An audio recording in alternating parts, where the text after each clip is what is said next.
So hopefully everyone that was here with me last Monday shows up. About 8 minutes past the time I went live last Monday. So for all of those of you, tongue tied. That's the thing about going live. There's no editing. It's in the raw. This is live in the raw. No edits. I can't correct my stupidity. Anyways, so if you're new to the Spikes and Gills YouTube channel, if this is your first time here with me live on Monday night, then welcome. And I just wanted to mention that it is the 2025 opener of the Maine's black bear hunt. And Jason Gibson, if he comes on here, I wanted to find out how he did tonight. So it was opening day of the Maine's black bear hunt in 2025. And I watched a porcupine. Gray squirrel came in. A big, large black bear has shown up to one of my 2 bait sites I've got established, and hence the thumbnail on this live stream. That the thumbnail on this live stream is a pic of the big black bear that finally showed up. I was pre-baiting this particular bait site all the month of August, from the first day that we could legally place bait here in Maine. And I just had one, at best, maybe 2 medium-sized, average-sized black bears come. And there was one that was decent size, maybe a live weight, 180 pounds. But he was lengthy, skinny, narrow. And he had like the Mickey Mouse ears. The ears are pretty large in relation to, his head and stuff. I could just tell it was a young bear.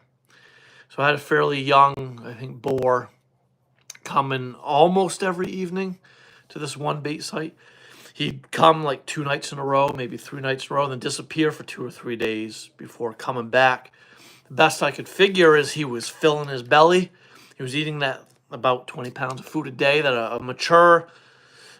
a large mature black bear can eat about 20 pounds of food a day, 25,000 to 30,000 calories a day. Makes them an extremely thirsty animal. If they're eating that much food, then clearly they need a lot of water. So the best I could figure is he was filling his belly and feeling very thirsty, and he was heading for the river that's almost a mile, 3/4 of a mile, half a mile tops, through the woods past my bait site. There's a river, but I think just before that there's a stream, small little babbling brook. We've had like a drought in August. It's been a really dry month. I imagine that smaller stream is fairly dried up.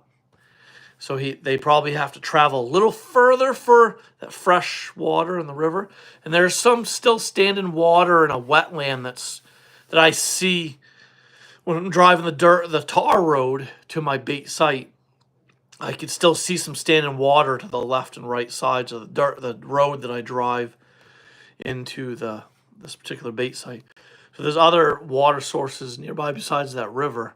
But I don't think that the water's pretty stagnant, probably not as fresh, and probably not as favored by the black bear. So the best I could figure is this young black bear was heading for the river to get a lot of water, probably holding up there, bedding there, resting there for a couple days before taking the trek back to my bait site. And that's why I think he may be disappearing for 2 to 3 days at a time before coming for all the easy pickings so he can live his best life and have a smorgasbord of food to eat, to pack on the fat reserves and get all them calories he needs, everything to build up the fat reserves and storage that he needs for the upcoming winter months for the denning season.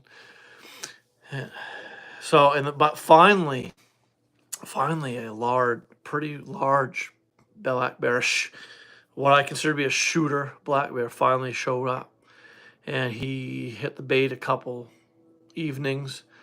He showed up for the first time around midnight, 1 in the morning, and then that following evening, that big large bear came in around 9 p.m. So he's starting to show up in the earlier hours, the bait. And he didn't come last night. I baited yesterday morning.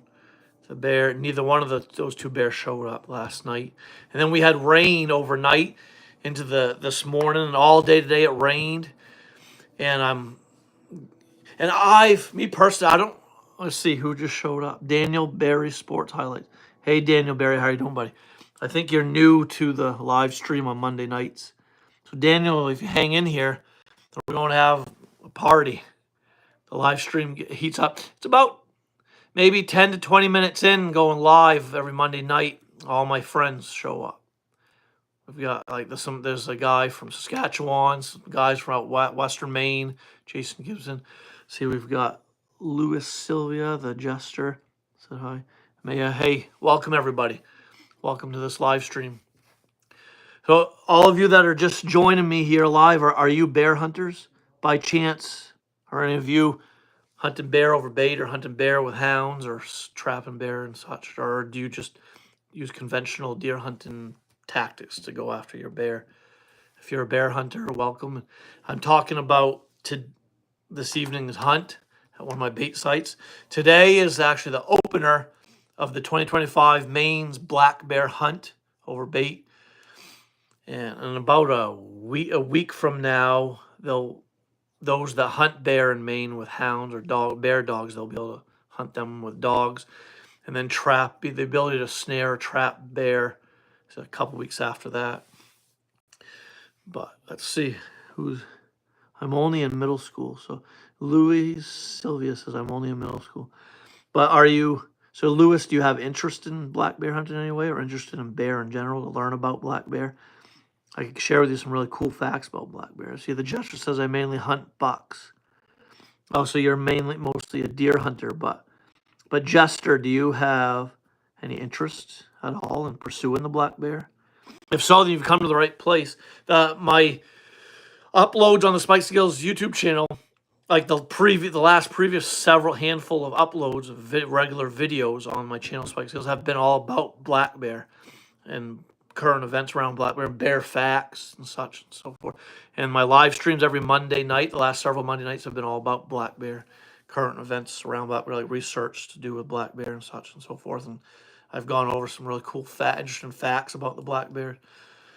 So those of you that are just joining me, see Tim, from France, bro. Hey, hi, Tim.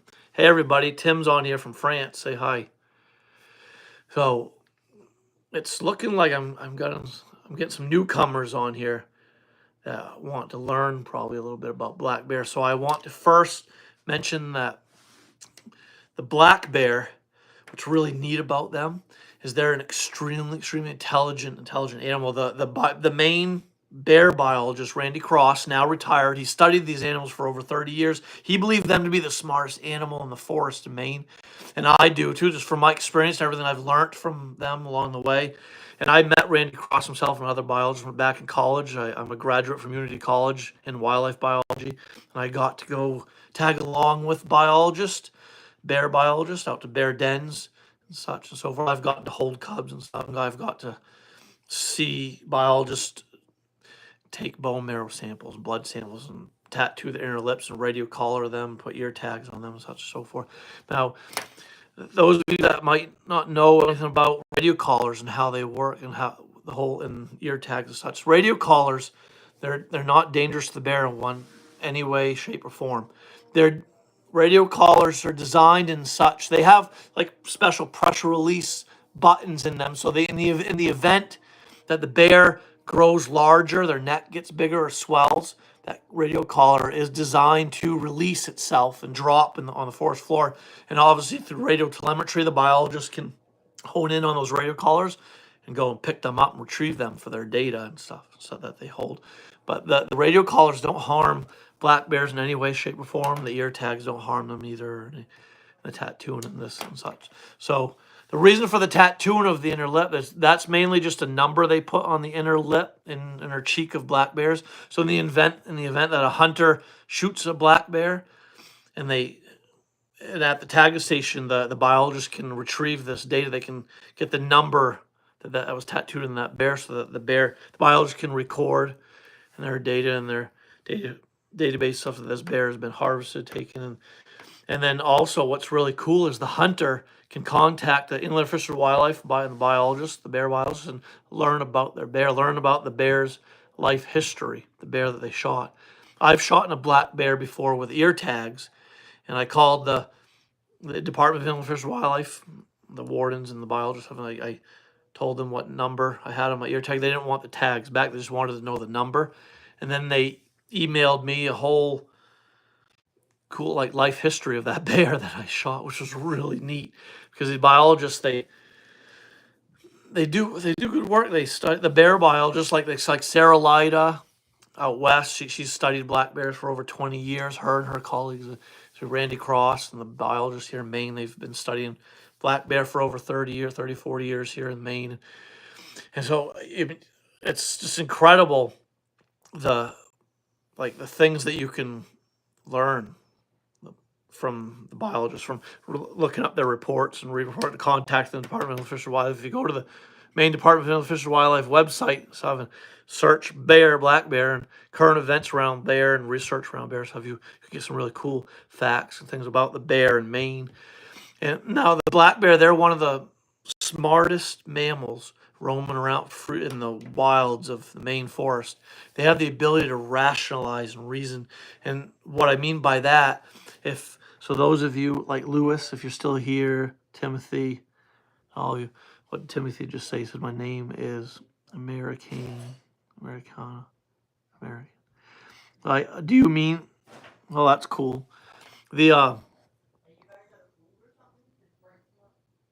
Oh, I just heard my wife. So the scientific name of the black bears is Ursus americanus. Didn't know if any of you knew that. Ursus americanus. What's really cool that the fact that their scientific name has americanus. If I don't know if any of you have ever heard of this guy named Clay Newcomb. Clay Newcomb, the editor of the Bear Hunter magazine, the host of the Bear Grease podcast, the Bear Hunter magazine podcast, and he works for Meat Eater now. Clay Newcomb, he's a very well-known bear hunter, successful bear hunter, and he has a lot of podcasts and a lot of articles out there and publications and stuff. He always refers to the black bear as the North American icon of the forests and wilds of Maine, and he always likes to end his podcast, Clay Newcomb does, by saying, keep the wild places wild because that's where the bears live. How neat is that? They really, truly are a North American icon. They are at the center, the top center of the hunting model, the wildlife conservation model that includes the very important tool, hunting. Hunting is way up there, is one of the top priorities of making the wildlife conservation model a success. And so the black bears, let's start with the sow. A sow black bear. So if you're new here to this live stream and you're wanting to learn about black bears, a sow's home range, typically, like where a sow chooses to live, only encompasses about anywhere from minimally like 20 square miles to as large as 38 to 40 square miles.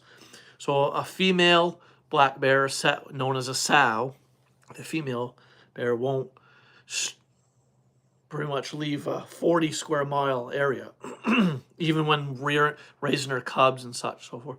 And there's obviously biological reasons and explanations to that I'm not going to delve into very in depth, but that's the home range for a sow. Your boars, a boar is your male, your boy black bear. Their home ranges can be as little or small as just 150 square miles. That's significantly still larger than the sows, but they can also be as big as 300 square miles for a boar. Now, what's really neat here, this is going into the biology a little bit about black bears. The boars, they need to have a home range that large, 150 to 300 square miles, because then they've got to be roamers, and they do, for the most part, they roam their home range not only for available food sources, to find hot food sources that are nutritious and valuable to them at that point in time in that area, in that part of their home range. They'll, yes, hone in on a good food source for a time to pack on the calories and fat reserves and stuff for the upcoming denning season. But in their mating season, back in the spring, the mating season is like the end of May, June, July, August. There's like a 4-month window there for the black bears to be able to mate. And the boars, they're roaming that 300 square miles looking for an available sow to mate with. And the sows don't need to have an extensive home range. They have no reason. I mean, they don't expend their energy. They're more conservative and stick closer to. They're more homebodies and stay in a more close knit home range, like only 40 square miles. And also, by doing that too, it's safer for the cubs. But and I don't know if you knew this about black bears, but Sarah Lida, the biologist, and Randy Cross and other biologists, stuff that I've learned from, they've found in all the years they've studied black bears that the sows actually don't tolerate human disturbance, human presence, anyway, in any way, shape, or form. The boars, on the other hand, because their home range is so large, they're going to cross roads and see cars and smell humans, see humans. The boars, your males, are going to, one way, shape, form, and one way or another, are going to come in contact with human presence, human disturbance, whether it just be the scent of a human or the sight of a car or crossing roadways and such. But your sows now, yes, sows and cubs. This is confusing you because, and I hear this constantly time and time again, that sows and cubs are constantly sighted in people's backyards and crossing roads and such and so forth. And you want to know why that is because they're a highly adaptable creature. Just like the white-tailed deer and other animals and coyote, fox. A lot of the mammals and wild animals that live in the forests around us, they have the ability to adapt very quickly to their habitat, their home range. It's no fault of their own that the fact that they may come in contact with roads. Or what's happening is their populations are getting above threshold. There might not be enough hunting. There might not be enough taken of the black bear to manage the bear population below threshold or at that proper carrying capacity in that their population is exceeding threshold. There's just way too many black bear to go around. There's too many for their habitat and their home ranges to support. And that's when the population is above threshold, and problems arise. And that's when there's going to be a lot more human and bear interaction, human car accidents, and more nuisance bear problems and stuff in people's yards. So, yes, it's not uncommon for sows and cubs to be seen and spotted, but for the most part, where that's happening is that it may not be an active hunting season on the bear going on in those parts of the world and country and in the state you live in. So, and that would be why you're seeing them. That's not, but you also have got to know that the black bear, and I've learned this from biologists and stuff and podcasts like Clay Newcomb's podcast. I've listened to his stuff, and he's had biology guests on his podcast stuff. That I've learned through my research and studies and from college and all that, the black bears, they undergo stress and anxiety just like us humans do. And when they come in contact with human disturbance, or they're in the presence of humans and like human dwellings, roadways, vehicles, just when black bears have to be around humans, their anxiety is through the roof. The heart rates are high, their stress level is high, they're stressing hardcore, their anxiety is way up, and that's not good for the black bear. And in turn, really, it's not good for us humans either, because of the nuisance that they can be. When the black bear populations just go up and exceed threshold, they're exceeding way beyond their proper carrying capacity, and that's being above threshold. There's a proper threshold in the carrying capacity for all knocks of life, even us humans. There's even a proper carrying capacity for us humans. We too ourselves can overpopulate a state, a country, the world, for that matter. So we have a proper carrying capacity. So do they. So do deer, moose, bear, coyote, all the animals and birds and ducks and everything out there, rodents. There's a proper carrying capacity for all living things. But when those populations of any one of those animals exceed threshold, and they just keep climbing, then all these problems arise. And so that's where hunting comes into play here in wildlife conservation and helping to conserve the populations, to help maintain them at the proper carrying capacity so that there's plenty of resources to go around, so there's no starvation going on, so these animals aren't having a calorie deficiency or a nutritional deficiency of any kind, so they're not starving to death. And so hunting does a good thing. It really helps manage the populations of all the animals that we can legally hunt, pursue, and take. And that way the populations can maintain a below threshold in a way and maintain a proper carrying capacity so they can be healthy, thrive, and go on to reproduce so their offspring can be. So if the populations are skyrocket through the roof and they're constantly replicating themselves, having more offspring, and the population just keeps climbing, there's diseases spreading throughout their kind, and then those diseases can eventually spread to other animals, and heaven forbid to us human populations, and so forth and so on. There's just a lot more vehicle animal collisions, a lot more starvation going on. I mean, we don't want to go out into our backyard or walk around our neighborhood and smell rotten flesh, rotten, nasty carcasses all on the side of the road and everywhere strewed about. But that could happen. That's disgusting. I don't know if you've ever smelt a rotten deer that had been hit by a car and made it into a ditch or in the woods that no one had been able to see for a lot of times. A lot of people will take a deer that had been hit by a car and take it for the meat, especially if it's still fresh. But a lot of times the deer make their way into the woods after getting hit by a car, and they'll die somewhere in the woods, and they'll start spoiling and rotting. And then as we drive by with our windows down, we'll smell that stink. And I don't know if you've ever smelled that, but it's not pleasant. But a lot of that could happen from an overpopulation of black bear or any other animal that we hunt for that matter. But let's see who else is on here. I don't know if Daniel Berry's still on here or Mayo. So, let's see. No, I don't see Jason Gibson on here yet. But eventually, Jason Gibson will probably chime in, and then. But it is the opening day of the bear hunt. So all these guys that have been on here live with me the last several Mondays, they're probably just getting home from their hunts. They probably just got home from their bear hunts around 8:30 tonight, and they're getting dinner and spending time with family, or they're maybe a lot of them are on guided bear hunts, and they're not able to have cell service and join with me live. But thank you for coming. If you're new here to Spikes and Gills, thank you for joining me live on Monday night. I'm going live every Monday night, or I'm going to try my best to not skip a Monday night.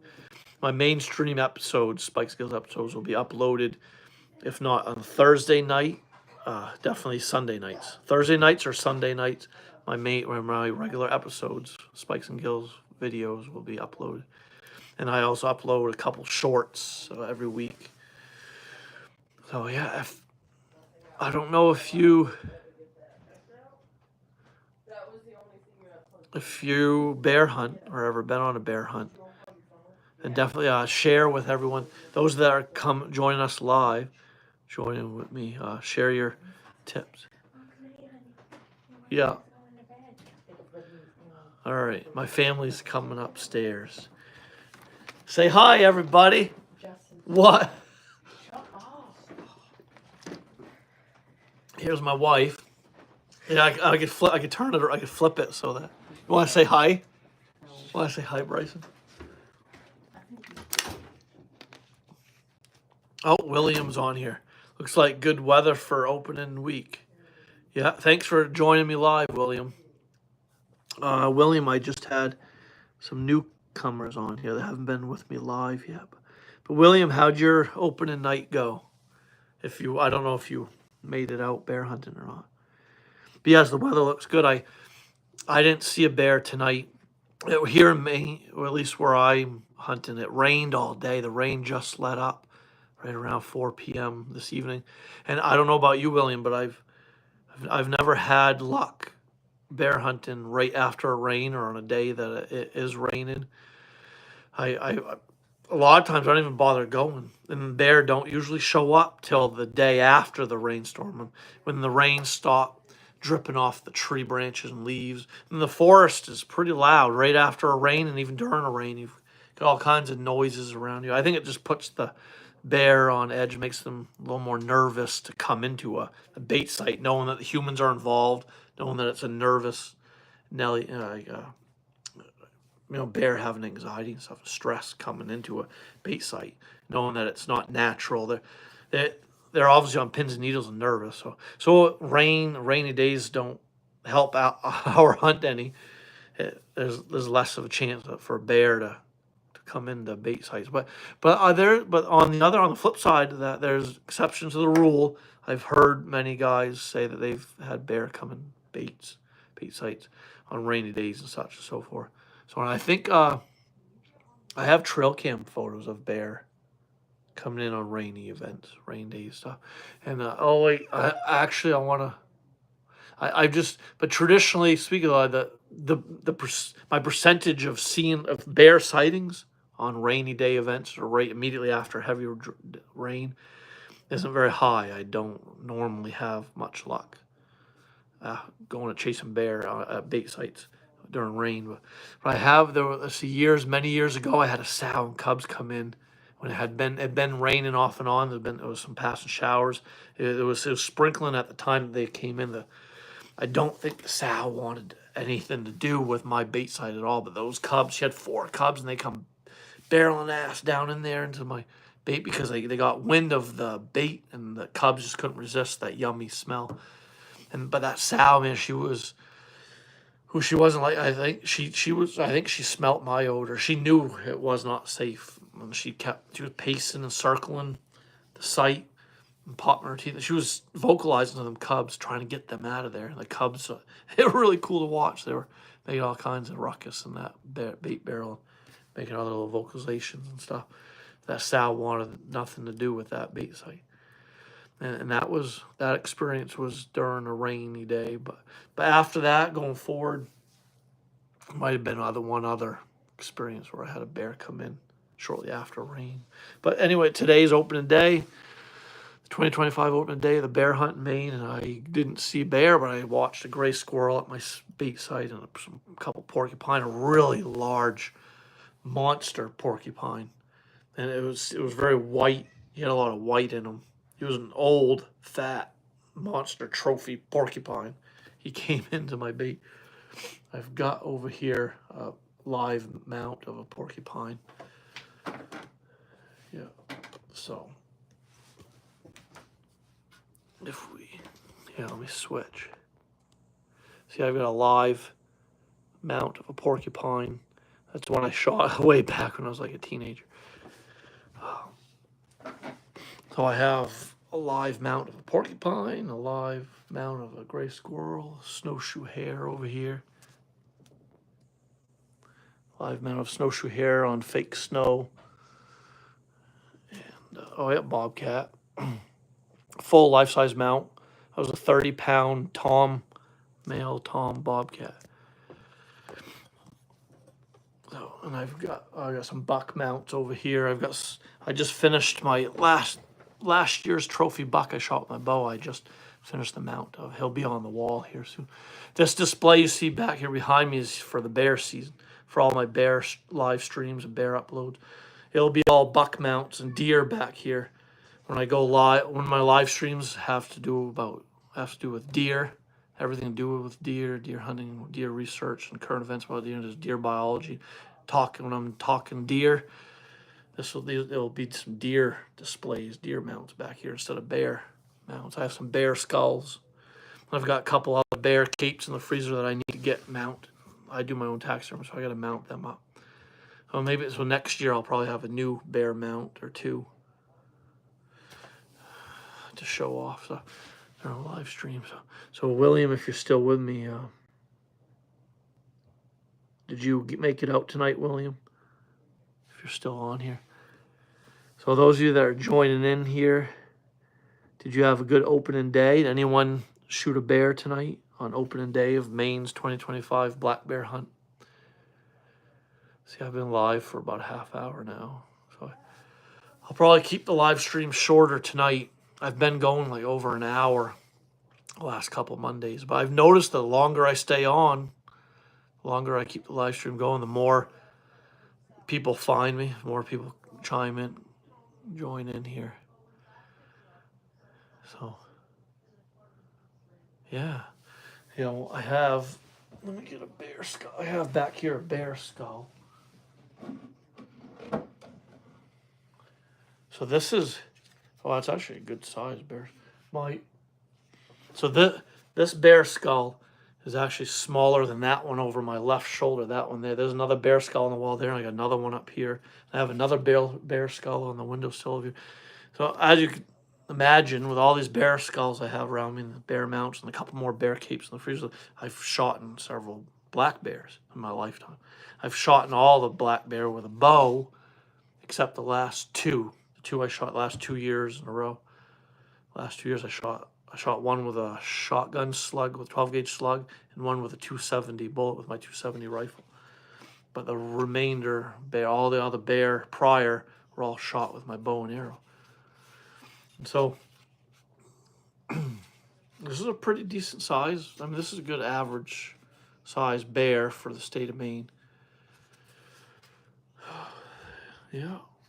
Now, if you're new to bear hunting, I don't know if you knew this, but a lot of times when you take your bear to a tagging station, those at the tagging station, a lot of times there'll be a biologist there or something. A tagging station that wants to extract bear tooth. A lot of times a tooth will be taken from your bear for studies and research purposes and stuff, just for the biologist. I don't see any missing teeth. I don't think one was extracted out of this one. And I'm hunting bear. I'm going to try to shoot a bear this year with my bow. I got the last two bear I got with firearms, but this year I'm going after pursuing black bear with my bow again, and I'm using the Strike Vapor. It's the by Allen, the Strike Vapor broadhead. What does this broadhead look? Does this broadhead remind you of another type of broadhead? Doesn't this broadhead look a lot like the Rage broadheads? Very similar, if not almost exact to a T. But yeah, those Rage broadheads, they could be like $45 to $60 packages of broadheads for 3. You might spend $45, $50 and upwards of $60 for 3 broadheads for the Rage broadheads, but I only spent like $20 for these, and it comes with a bunch of O-rings. So you could for $20, $25 max. You could reserve for the hunt. You could take one out for practice, and you could end up getting 1, 2, 3, 4, 5, 6, 7 practice shots out of one package. So I recommend like sighting in your bow with field points. You might shoot a lot more than 7 times to get your bow dialed in, sighted in, and then these do. And I've been practicing with these simultaneously with field point tipped arrows, and these do fly almost exact to a T, just like my field point tipped arrow. They're like right, almost dead on. So, which is really cool. And I've been shooting these broadheads for the last several years. I have shot a buck and a doe with these broadheads. I shot my trophy buck. Well, I've shot 2 bucks with these broadheads. I've gotten 2 bucks and a doe with these broadheads. Got my trophy buck last year, a 202-pound 9-point buck with using the Strike Vapor broadhead by Allen. So you don't have to break the bank there with those. Just thought I'd share that little tidbit there. If you're into bow hunting and you're looking to save a buck or two, because broadheads are very expensive. And, but not those. And those have performed well for me. I have no problems with those. See, and I'm hoping to shoot a bear this year with a bear with one of those broadheads, hopefully. All right, anyone? Let's see who's on here. We got Jester, Tim, William. I don't know, Will, if we are still on here, William. Did you make it out tonight? Did you make it out to hunt to your bait site? So, for those of you that are joining me live, just coming on, are you a bear hunter? And did you hunt on Maine's opener today? Today was the opening day of the Maine's 2025 black bear hunt over bait and such. Did you make it out, and how was it? How was your hunt? Did you see any bear? Did you get a bear tonight? Maybe that could be why a lot of the guys that were with me live the last several Mondays are on here. They may have tagged out tonight. Maybe they shot a bear. That might be why they're not in here. Or they're just getting home from their hunt or getting into the lodge if they're on a guided bear hunt. Maybe where they are, they don't have cell service, so they can't get on, join me live. And that's what you get on their hunting season. Me being a hunter and all, it might be hard to go live every single Monday night, but I'm going to try. I've been faithful the last handful of Mondays going live. So, all right, it's been like 36 minutes now, so I should probably end. Let's see. Yeah, Jason Gibson hasn't come on yet. Jamie guy from Saskatchewan, those guys from out in Western Maine, they haven't chimed in yet. So I dare say they shot a bear tonight, or they're just, or after their hunt, they're just enjoying family. They're just getting home and having dinner and resting up for tomorrow's baiting and hunt and such. So anyway, so thank you everyone for joining me live. Those of you that were here. If you are bear hunting this bear season, I hope you're successful. Hopefully you shoot a bear. And this next Monday night, I'll be back on here and we can talk more about bear. So, anyone have any questions? I could leave with end this live stream with another cool, interesting fact about black bears. So, did you know that the average age of a 200-pound black bear, a 200-pound plus black bear, is going to be, for the most part, a 3-year-old or older bear? Your 1 and 2-year-old black bears aren't going to necessarily reach the weights and size of 200 pounds. So if you're getting a bear into your bait site that appears to be 180, 200 plus pounds live weight, if you really feel in your gut that bear looks to be that size, then that's a respectable average size bear. That bear's at least 3 years old, if not older. But, and also, did you know, this is real cool? This is a cool fact about black bears. You could have a very old sow female bear. You could have a 10, 15-year-old sow female bear that only weighs 100 pounds live weight. Yeah, it's unreal. I've been to a bear den site with the main biologist in the wintertime back in college, and the sow that they had radio collared, that they used radio telemetry to find where she was denning, and they went in to get some bone marrow samples from her blood samples to ear tag her cubs. They wanted to see if all 4 of her cubs were still alive. They weren't expecting all 4 to still be alive. They were pretty much telling us before going into this den that if at least 2 of the 4 cubs are still alive, then that's about average. That's what they pretty much expected. They were surprised, shocked to find that all 4 cubs were still alive with mama, with that 100-pound live weight sow in the den. And this was just a ground nest den. She just had ferns and grasses lined up on the forest floor and leaves. She just made a ground nest up underneath a blowdown, up underneath a log, and that was her den. And you can also have an old male. And there's no different than us humans. You could have a male black bear that's 10, 15 years old that only weighs a couple 100 pounds. a lot of people just automatically assume that an adult, mature, older black bear is going to be this monster that's going to be over 500 pounds, and that's just not so. You could have a very old male black bear that only weighs 150, 200 pounds. You could have a very old sow female bear that only weighs 100, 150 pounds. And so it fluctuates. So it's hard to really judge these animals. That's why baiting's so cool. It's a cool tool for hunting black bear, because we can be more selective, and the bear are in close, and we can study them, watch them, really judge their size and age, and we can be a more ethical hunter that way, and so being more selective and trying to shoot a more older, mature male bear, and also be able to go after the males instead of the sows, females. So that's why baiting is so cool.